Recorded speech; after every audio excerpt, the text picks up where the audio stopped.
Sejam bem-vindos a mais uma aula de Econometria com RStudio. Na aula de hoje a gente vai falar um pouco sobre visualização de dados. É uma etapa nova, a gente já passou por programação, passamos por um pouco de estatística, regressão e agora a gente está em visualização de dados. Essa seria a última etapa, mas como eu já disse para vocês, dependendo da necessidade, a gente vai e volta no conteúdo para complementar. Na aula de hoje eu queria falar um pouco sobre o que é essa etapa final do processo de pesquisa em si, da ciência de dados. Dentro da parte de visualização de dados, o mais importante no fim seria a comunicação. Ela é a parte fundamental da ciência de dados, que é apresentar o resultado. Criar relatórios de fácil compreensão que rapidamente consigam transmitir a ideia e o propósito do estudo que a gente fez, das perguntas que a gente subiu. Então, para isso, no R existem inúmeros meios de realizar essa tarefa. E alguns pacotes simplesmente facilitam o processo por inteiro. Seja otimizando a organização, criando gráficos, reportando os relatórios de formas mais variadas possíveis.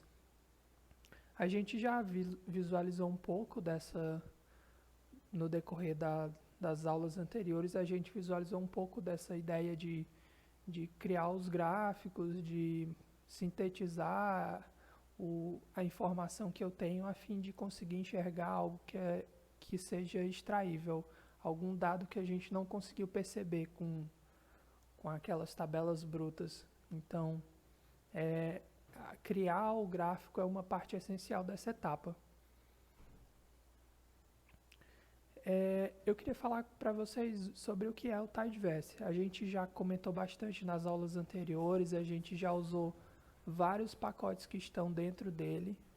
E nessa aula eu queria falar que, no caso, o Tidyverse é uma coleção de pacotes, uma coleção de bibliotecas em que eu tenho esses pacotes do R dirigidos especificamente para o estudo da ciência de dados. O que caracteriza um pacote do Tidyverse? Todos esses pacotes que estão inseridos, eles compartilham a mesma filosofia de organização, mesma filosofia de gramática, a mesma filosofia de estrutura de dados. Eles são organizados de um jeito que se repete em todos os outros pacotes, e isso faz com que eu tenha uma organização, uma arrumação, que é o significado do Tidy. Então, eu tenho um universo organizado. A gente, no decorrer do curso, a gente passou por vários desses pacotes à medida que a gente foi necessitando. Por exemplo, a gente importou os dados com o Excel com esses, a gente aprendeu um pouquinho de programação, apesar de não ter utilizado diretamente esses daqui, ou então de ter criado os data frames justamente com o Tidy, o Tibble e o Tid. Esses são para organizar as nossas tabelas, configurar elas de modo que elas fiquem com as características com essa característica de estrutura, essa característica organizada. Eu tenho aqui para manipular essas tabelas, para resumir, para cortar, selecionar. Então, você vê que entre o processo de importar até o processo de publicar, eu tenho toda uma seção dedicada a organização e tratamento de dados. Isso seria o que a gente ia ver provavelmente na sessão de regressão. Justamente essa parte de, antes da sessão de regressão, a gente tem que garantir que limpou, transformou, deixou todos os dados organizados para quando for trabalhar o modelo de regressão em si, isso já está pronto. E ficar pronto de um jeito que facilite a publicação. Então você vê que desde o processo de importar ou organizar meus dados até o processo de publicar e reportar, eu tenho toda uma série de ferramentas, todo um universo de pacotes que agilizam e facilitam essa manipulação. A gente viu bastante alguns exemplos do ggplot 2. Deixei algumas atividades que eu acredito que, se vocês realizaram, deve ter passado, gastaram um tempinho entendendo como funciona a estrutura do ggplot.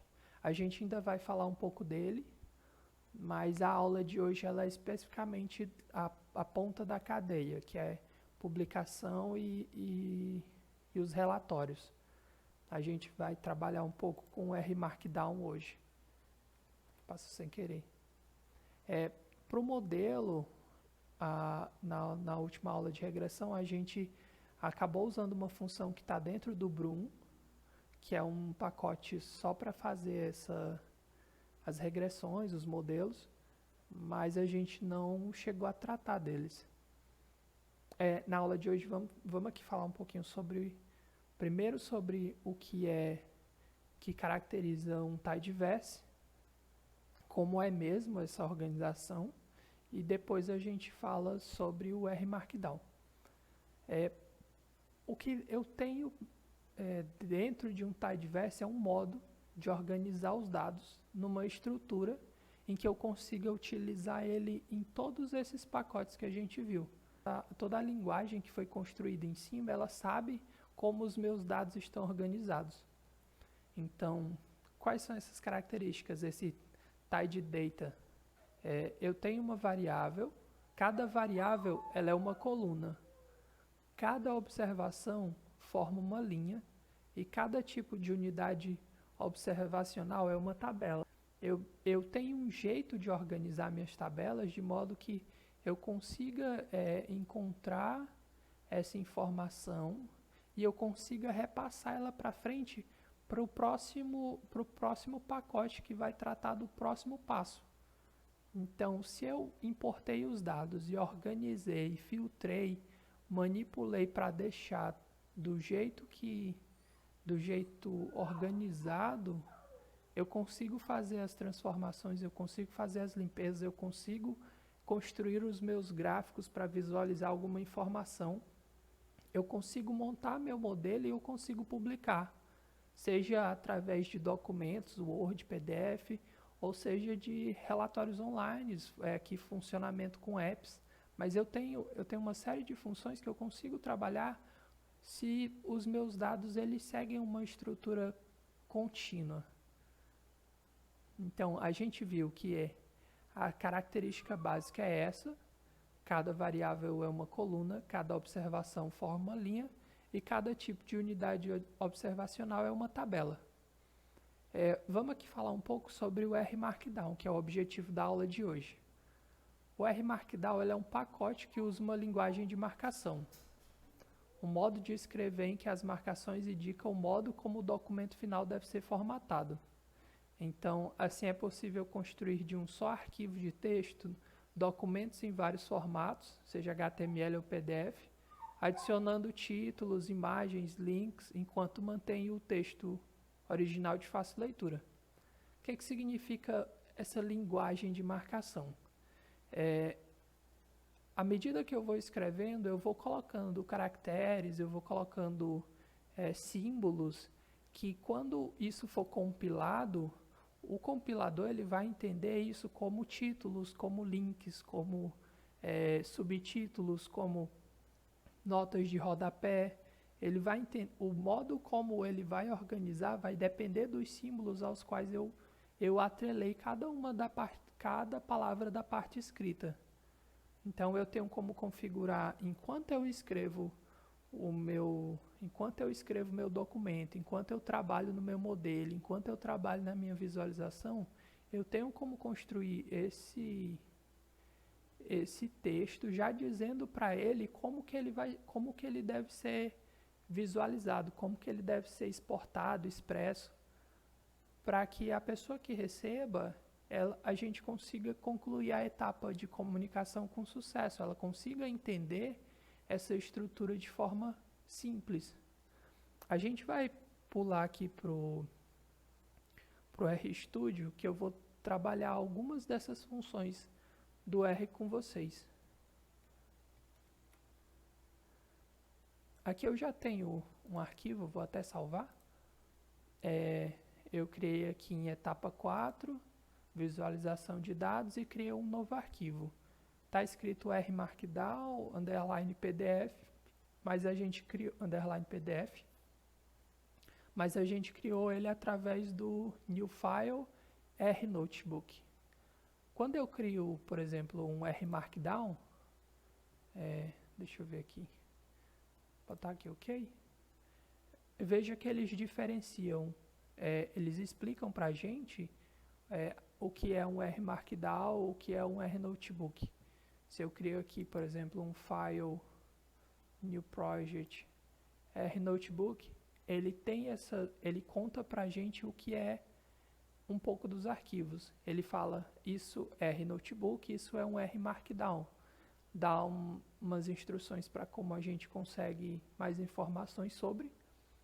Mas a diferença principal entre o R Notebook e o R Markdown é porque o R Markdown ele é a estrutura na qual a gente vai trabalhar essa linguagem.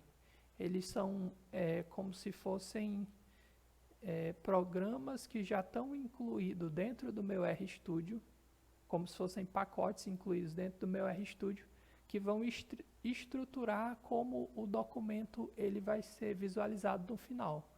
Como vai acontecer essa etapa de exportar, publicar, reportar. Uma diferença básica entre os dois é porque quando eu estou fazendo o meu PDF ou quando eu estou fazendo um HTML, se eu coloco o Knit, que é uma coisa que a gente vai usar depois, eu vou executar todo o meu código e eu vou imprimir isso num arquivo PDF. Se eu coloco preview, eu vou pegar tudo que foi executado já, tudo que já passou pelo console, então eu vou mostrar o resultado disso que está no console no PDF. Ele tem essa pequena diferença. Um ele vai mostrar o que foi executado e o outro ele vai executar todos os meus códigos e compilar isso. Então, se vocês, por exemplo, estiverem fazendo e está colocando preview e não está entendendo o porquê, talvez seja esse um dos erros que aconteçam. Vamos começar aqui no arquivo que eu já fiz. A gente vai bem devagar hoje porque eu quero passar por todas as etapas. Essa primeira estrutura aqui, essa parte no topo, ela chama de YAML Header, que significa Yet Another Markup Language. O que é isso?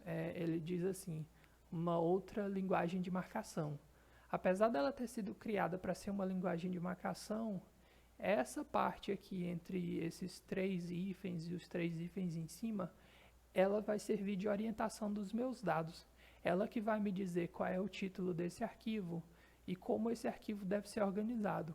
No caso, eu estou definindo aqui que ele vai ser uma saída em PDF, mas eu podia dizer que ele ia sair em HTML, eu podia colocar aqui subtítulos, eu podia colocar um abstract de um resumo de um artigo.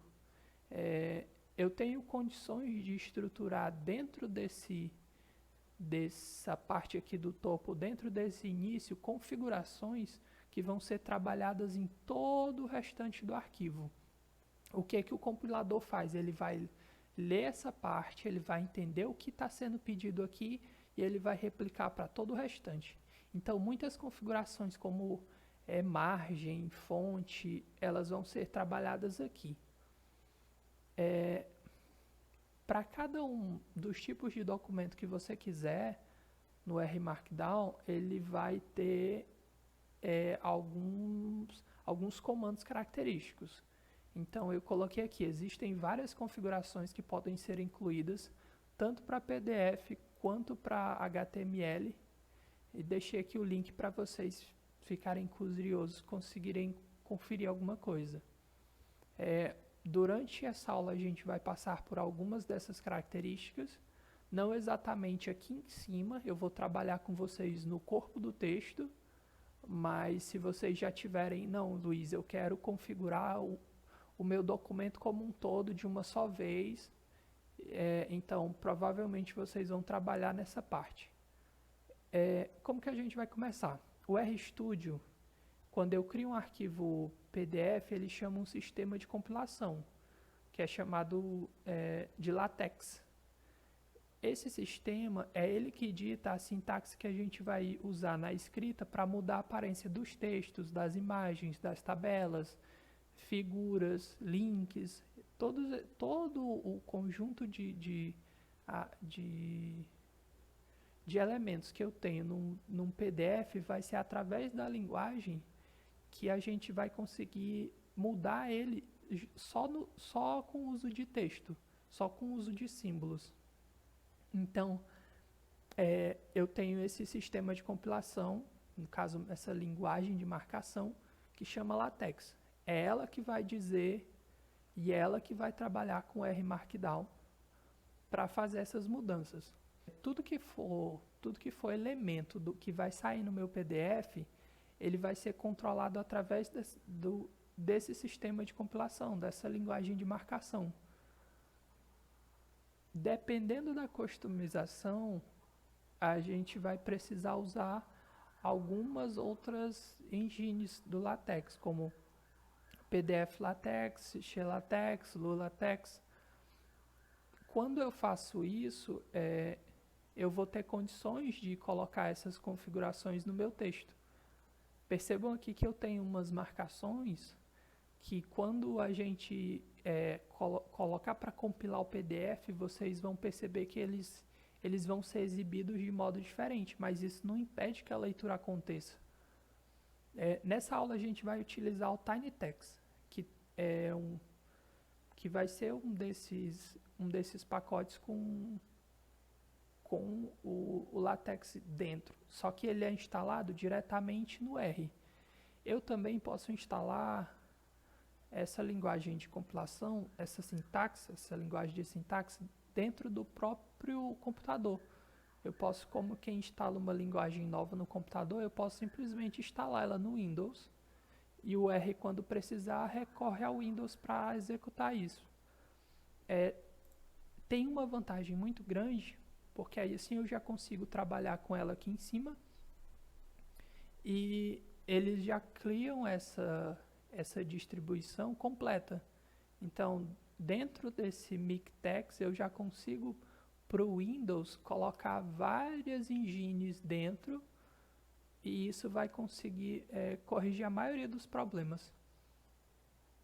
Eu já deixei aqui o link para vocês. Aqui eu tenho do Windows, aqui eu tenho do Mac e aqui, no caso, se vocês tiverem mais alguma dúvida sobre ou simplesmente quiserem pesquisar mais.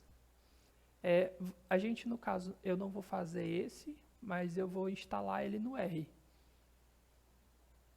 Primeira coisa que faz é coloca TinyText, install TinyText, sem o comentário aqui. E depois carrega. Isso já vai garantir que a gente consegue executar essa linguagem toda aqui. Vocês podem botar aqui em cima, tanto faz a localização, contanto que o pacote esteja carregado. Para conferir, é só clicar em Packages, carregar aqui um pouquinho, e vocês descem no TinyText e veja se ele já está marcado. Quando eu executar aqui, ele vai marcar para mim. Então, basta eu colocar aqui, aí vejam que ele está carregado. Se isso aqui estiver desmarcado é porque não está carregado. Vocês que não utilizaram nenhuma vez ainda tem que fazer a instalação. Ele demora um pouquinho, mas um pouquinho de paciência resolve.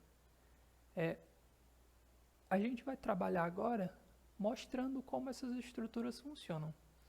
Primeiro passo para conseguir reportar um PDF, reportar um arquivo, eu conseguir entender como funcionam os meus blocos de códigos, os meus code chunks. Então, a gente vai mostrar uma essas estruturas escritas aqui em cima. Por exemplo, se eu quero mostrar o resultado de um bloco, mas eu quero esconder as orientações do código, eu coloco aqui, eu abro um R normal, Ctrl Alt I, clico ele vai abrir algo assim, essas aspas e um Rzinho. O que tiver dentro eu sei que é código. Mas aí eu escrevo echo, coloco falso, que ele vai apagar as orientações de código e vai deixar para mim só o resultado. Então, se eu colocar aqui para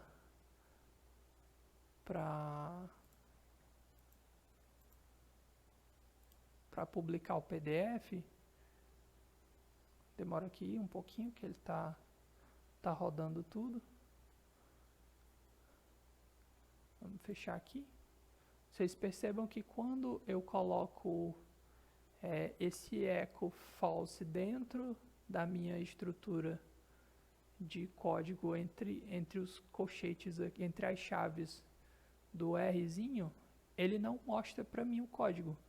Ele sai do código e passa direto para a exibição do resultado. Desse jeito a gente consegue controlar quando eu não quero exibir alguma coisa que não é interessante para o meu leitor, para quem está vendo a pesquisa fazer. Então, eu tenho como controlar isso. Por exemplo, se eu desejo criar um objeto, mas eu quero ocultar o resultado e a saída, por exemplo, eu quero criar uma variável oculta. Então, eu posso simplesmente botar incluir igual a false, include igual a false. Então, ele vai criar uma variável C, ele vai executar o código, ele vai deixar ela aqui, ela foi salva, mas ela não vai exibir nem o resultado de C e nem o resultado e nem vai exibir o código. Então, se eu executo aqui, ele cria essa variável, mas eu vou aqui no meu arquivo e eu vejo que ele não tem nada, só o texto que eu escrevi para explicar. Um outro exemplo aqui é se desejamos não exibir mensagens e avisos. Então, se eu não quero que ele exiba nenhuma mensagem, nenhum aviso, eu simplesmente coloco message false, warning false, e eu também posso colocar, por exemplo, mensagem de erro, eu coloco erro false, e vai funcionar do mesmo jeito. Todas essas funções eu tenho como controlá-las através daqui, tanto show warnings, show messages, eu tenho também como colocar mostrar apenas a saída, mostrar o código e a saída, mostrar nada, mas executar o código, e executar o código, não mostrar nada e nem executar o código. Isso aqui vai ser interessante quando vocês quiserem fazer uma anotação só para vocês. Foi o caso que eu acabei utilizando aqui em cima. Eu abri um código e comentei. Aí eu não queria que ele aparecesse de modo algum, não fosse nem executado e nem aparecesse no meu PDF, então eu coloquei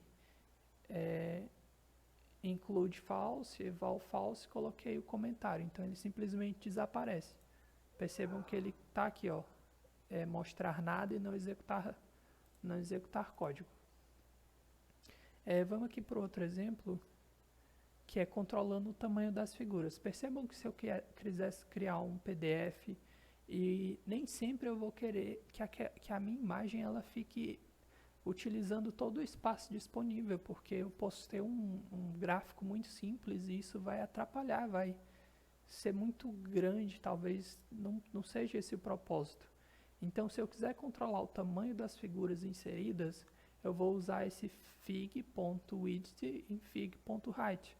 Então, eu tenho aqui, abro um R, coloco a vírgula aqui, coloco os dois parâmetros, defino qual é a minha largura, defino qual é a minha altura, e quando eu executar isso dentro desse código, o resultado, a figura que sair de resultado, ela simplesmente vai ter um formato seguindo o tamanho que eu defini.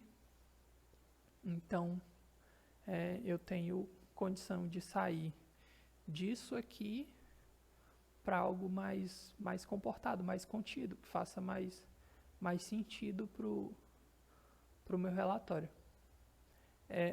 A gente já sabe como ocultar essas mensagens, tirar mensagens de erro, controlar o tamanho da figura. Vamos passar para as tabelas. O R ele tem por função, já nos scripts dele, um modo padrão de exibição. Então, se eu criar um código novo e disser para ele executar um data frame, uma tabela que eu já criei, isso vai ser a configuração padrão dele. Se eu coloco aqui no PDF, vocês percebam que é isso que ele mostra, o que não é muito apelativo. Então, a gente dificilmente vai fazer uso de uma exibição de tabela como o R fornece. A gente vai fazer uso de alguns pacotes alternativos que consigam suprir melhor essa necessidade. Alguns bastante comuns são o Knit, que já vem aqui junto com o RStudio. Então, eu só tenho que lembrar de carregar, mas se por algum motivo deu errado também, vocês podem colocar para baixar packages e coloca instalar, mas o normal é que ele já esteja lá, então eu só tenho que avisar para ele que eu quero que carregue. E dentro do Knit eu tenho uma função que chama Cable. E eu só preciso definir ela, definir qual é o meu dado, e quando eu executo eu tenho uma tabelinha que tem essa cara. Se eu vou aqui no PDF, percebam que ele colocou para mim essas duas colunas aqui, colocou todos os valores que eu defini no meu data frame para o A e todos os valores que eu defini no meu data frame para o B, mas percebam que ela fica muito melhor de visualização do que se eu tiver algo que foi criado com o script normal do R. É bastante simples, eu acho que das mais rápidas de serem feitas. Vamos aqui passar para um outro exemplo, um outro modo de fazer. Eu também posso usar uma livraria, no caso um pacote chamado Pander. Ele está dentro do Pandoc, que é uma das estruturas que o R Markdown usa. E aí dentro do Pandoc eu tenho Pander, e no Pander eu consigo mostrar essas tabelas. Eu consigo criar essas tabelas e eu tenho algumas opções específicas. Então, se vocês pesquisarem aqui por Pander e... deixa eu ver aqui se carrega o help. Aqui, ó, dentro do pacote. Se vocês pesquisarem, vai ter uma série de funções que eu vou conseguir trabalhar dentro dele, de modo que eu vou manter isso, eu vou ter mais opções de trabalhar com minhas tabelas. Então, eu fiz aqui, chamei o pacote, criei 3 variáveis, coloquei elas dentro de um data frame e pedi para ele já fazer algumas alterações. Então, a primeira alteração que eu pedi foi para ele colocar na coluna 3 um tipo de ênfase em itálico. Então, eu faço da coluna 3 em itálico. E eu peço também para que ele crie essa tabela. Então, eu disse para ele, olha, dentro daquele data frame, a coluna 3 ela é em itálico e eu quero que tu monte uma tabela a partir disso, com todos os meus dados do data frame. Ele vai mostrar para vocês no R desse jeito. Mas se eu for aqui no meu PDF, porque a ideia é que ele fique diferente no PDF, ele vai colocar ela organizada e eu tenho como configurar esse tipo de coisa, esse tipo de detalhe dentro do código. Então aqui os dados de crescimento, eles estão em itálico. Isso já é uma estrutura do LaTeX. Ele já colocou aqui asteriscos de um lado e do outro, que é o que a gente coloca para o compilador entender como que ele deve exibir esse tipo de coisa. Dependendo do compilador, essa estrutura geral ela muda um pouco de cara, porque eu vou ter compiladores que eles vão vir com temas. Então, se vocês tiverem, Luiz, criei aqui a tabela, mas eu queria que ela tivesse uma cara um pouco diferente. A estrutura da tabela ela ainda vai ser a mesma, mas, por exemplo, os detalhes, os enfeites, as cores, eu vou conseguir trabalhar com base nesses templates. Vamos aqui para o próximo. Eu também posso criar a tabela com a função Tide, que ela está inserida dentro do pacote Broom, que por sua vez está inserida dentro do pacote do Tidyverse. A gente tem trabalhado bastante com Tidyverse e aí eu acho que eu não podia deixar de mostrar aqui também. Então, eu carrego o pacote Broom, que é para criar os modelos, eu defini minhas variáveis, eu pedi para ele realizar um teste regressivo e ele criou meu modelo linear. Dentro desse modelo linear, eu disse para ele, organiza com a função Tidy um objeto chamado tabela objeto, e dentro desse tabela objeto, dentro desses dados que ele salvou em tabela objeto, eu quero que tu crie uma tabela. Eu quero visualizar essa tabela. Aí eu usei a mesma função do Pander, mas agora, antes disso, eu tive que organizar elas de modo que o Pander entendesse. Então, eu crio essa tabela e esse é o resultado que ele mostra para mim. Vai ser um resultado bem próximo daquilo que eu tenho se, por exemplo, eu escrevesse um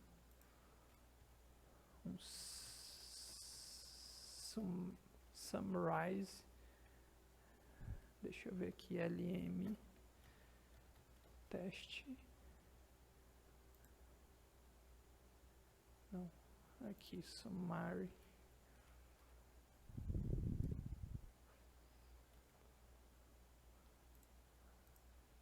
vamos tentar aqui, isso.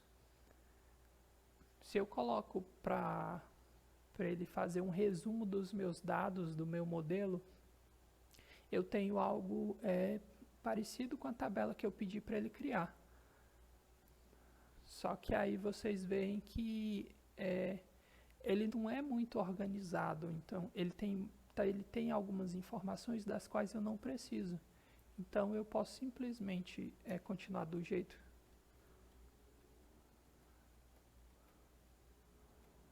que a gente estava, e porque o que eu quero aqui não é conseguir os dados, eu quero exibir eles no meu PDF. Então basta eu vou executar aqui tudo porque eu não carreguei essa parte aqui e aqui. Eu vou executar e eu vou conseguir que essa parte, esse resultado, ele seja mostrado no meu PDF. Vamos aqui, eu executei o meu bloco de código usando o Tidy para organizar os resultados da minha regressão linear, e eu transformei isso numa tabela. Aí esse é o resultado que eu tenho para quem está visualizando o meu arquivo. Então eu posso simplesmente esconder esse pedaço aqui, como a gente já aprendeu trabalhando com os blocos de código, e deixar como resultado simplesmente o que eu quero que a pessoa veja, que é o intercepto, os meus betas, as estimativas, o erro padrão, o p-valor. Então, isso é um jeito bastante rápido de você organizar o resultado de uma regressão linear simples. Eu também posso, dependendo do modelo, eu posso colocar mais variáveis aqui e aí eu acabo tendo um incremento nessa minha tabela, mas é bem simples de organizar. Vamos aqui ver outra tabela. Percebam que toda vez que eu faço uma dessas tabelas, que eu uso o Pander, que já é uma estrutura que o R-Markdown usa, ele é simplesmente a linguagem do LaTeX. O Pander ele é um pacote que ele vai pegar os meus dados e vai colocar nessa linguagem, essa sintaxe do LaTeX, para dizer para a hora de compilar como que esses dados vão ser exibidos. Então é isso que ele cria e na hora de compilar é isso que ele mostra. Então eu posso simplesmente criar minha tabela escrevendo do jeito que ele escreve por aqui. Então eu posso usar a linguagem e criar a tabela manualmente. Eu coloco essas barras verticais, defino quais são as minhas colunas, depois eu divido elas com esse tracejado aqui, esses hífens, e isso vai indicar para pro programa que esses aqui são os meus títulos, esses aqui são as minhas colunas. Tudo que tiver abaixo do tracejado vai ser as minhas observações, as minhas linhas. E os dois pontinhos eles vão indicar a localização, no caso o alinhamento do conteúdo. Se eu tenho os dois pontinhos à esquerda, eu sei que o meu conteúdo vai ficar alinhado à esquerda. Isso no PDF. Então, se eu tenho os dois pontinhos entre os aqui nas laterais dos hífens do tracejado, eu tenho que isso vai ficar centralizado, e a mesma coisa aqui eu tenho que isso vai ficar para o lado da direita. Então, se eu olho aqui na minha tabela, eu percebo que ele criou aqui a tabela.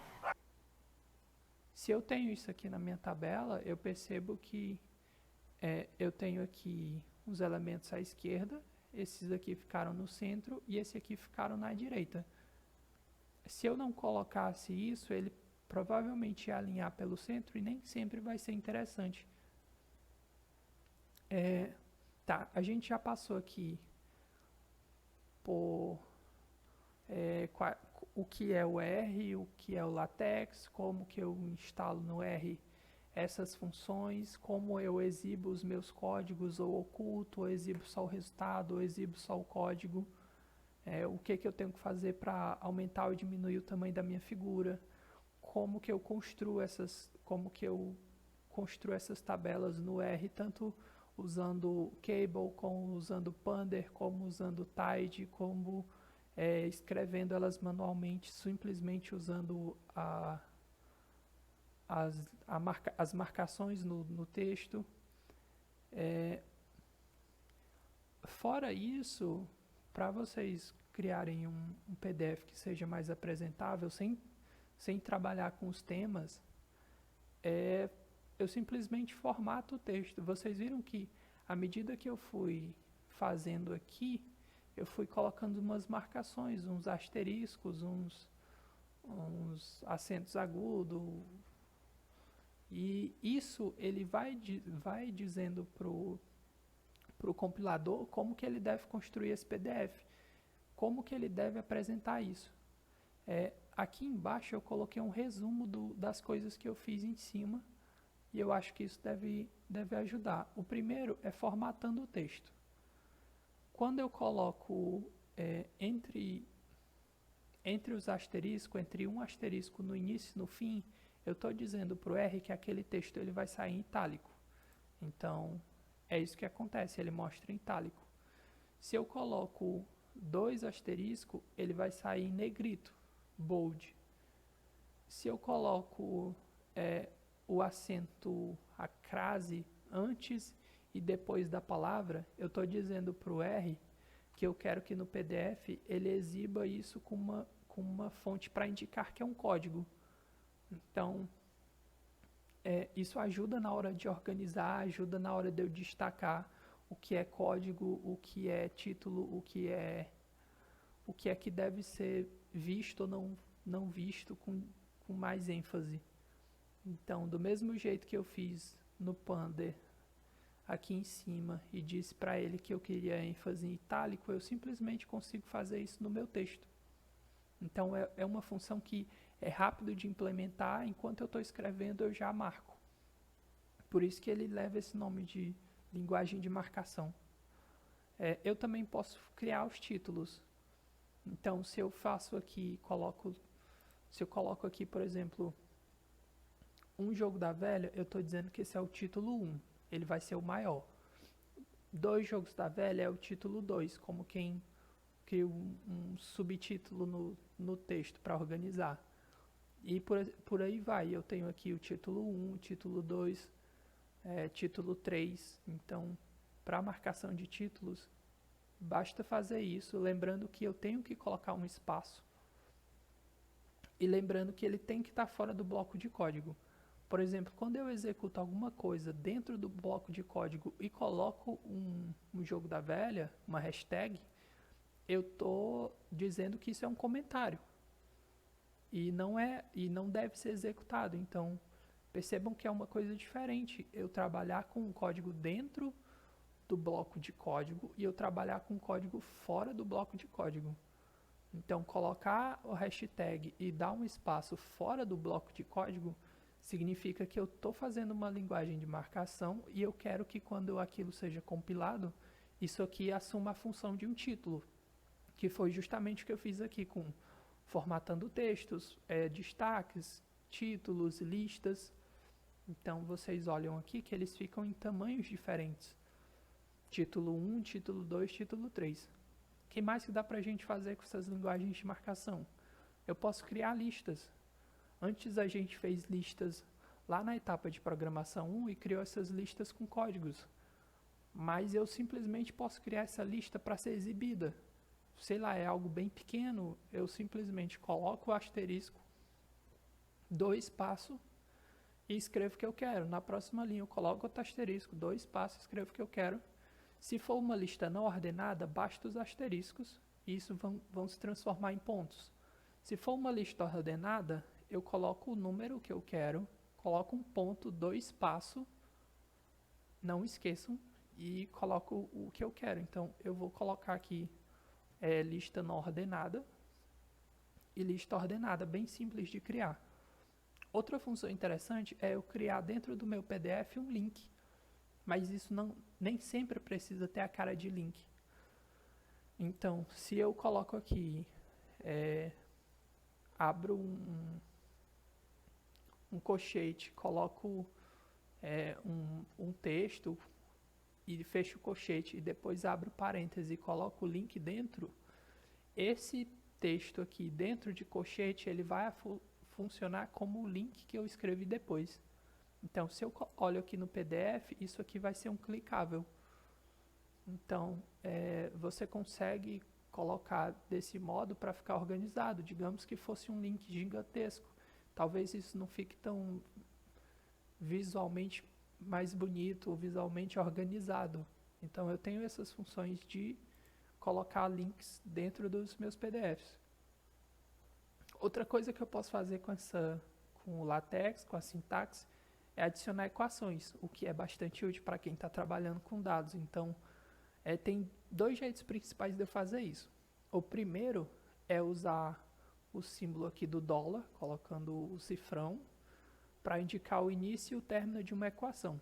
Por exemplo, se eu pego aqui uma fórmula, coloco cifrão f de x igual a x, esse aqui, o chapeuzinho, é para dizer que é elevado a 2, fecho com cifrão. Quando eu coloco para executar, quando eu coloco para compilar, esse aqui é o resultado que ele vai mostrar para mim. Essa fórmula, f de x, percebam que ele já mudou aqui a fonte, igual a x ao quadrado. Outro jeito que eu também posso fazer essa marcação para colocar em equações é dizendo, colocando esses marcadores de começo e fim. Begin, colocando a barra ao contrário e dizendo como eu quero ele alinhado e simplesmente escrevendo tudo dentro. Aí eu posso colocar minha função, dizer que eu quero elevado ela ao quadrado, dizer que eu quero ela em fração, dizer que eu quero ela inteiro, com fração, e depois eu fecho tudo. Então, quando ele terminar, ele simplesmente organiza, as funções, todas elas, uma abaixo da outra. É bom para fazer um resumo das funções utilizadas dentro do meu código. Então, se eu quero resumir todas essas funções, eu posso anotar tudo de uma vez e ele vai alinhar todas elas, o que vai facilitar bastante a leitura. Eu não vou ter que me preocupar em, por exemplo, criar figuras ou símbolos para serem adicionados no PDF. Essa aula, ela é basicamente para vocês entenderem o que dá para ser feito, porque esse é um conteúdo que ele é muito, muito, muito extenso. Ele é um conteúdo que é chato de fazer, não é... São detalhes, são muitos detalhes, é muito símbolo que, se você vê, você acha que é uma coisa e é outra. E às vezes você coloca ou esquece uma vírgula no lugar errado e não funciona. Então, a ideia dessa aula foi dar para vocês condições de encontrarem o que vocês precisam. Eu tenho aqui links no início para vocês ir atrás de como é o funcionamento do topo do texto com PDF. Então, se vocês quiserem para PDF, tem aqui. Se quiserem para HTML, tem aqui. Explicar para vocês o que são as engines do LaTeX, como eu coloco ela para ser instalado no R, como eu coloco ela para ser instalado no próprio Windows ou no próprio Mac de forma completa, como eu trabalhei os blocos de código, tanto exibindo mensagens, tirando mensagem, colocando avisos ou não. Ainda tem muita coisa sobre isso, então vale a pena dar uma conferida em exibição de blocos de código em Code Chunks. Fora isso, vale a pena também dar muita olhada nas funções, que aqui a gente fez algumas funções bem simples, mas vocês perceberam que a gente tem o cable, a gente tem o pander, a gente tem o tide para organizar um modelo que a gente fez na regressão linear, para criar tabelas. Tem muita coisa que dá para ser feito. Posso também criar simplesmente escrevendo. Posso escrever meus textos ou formatar meus textos.